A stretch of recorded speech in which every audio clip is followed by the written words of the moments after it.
ಬೆಂಗಳೂರಲ್ಲಿ ನೀರಿಲ್ಲ, ಕುಡಿಯೋಕು ನೀರಿಲ್ಲ.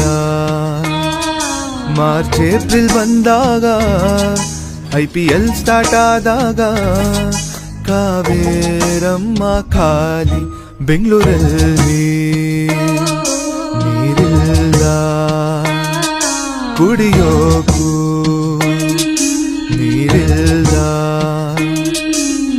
ನೋಡಿ ನೋಡಿ ಫಿಲ್ಟರ್ ನೀರು ಕಾಯೋರನ್ನ, ಕಾದು ಜಗಳಾಡೋರನ್ನ.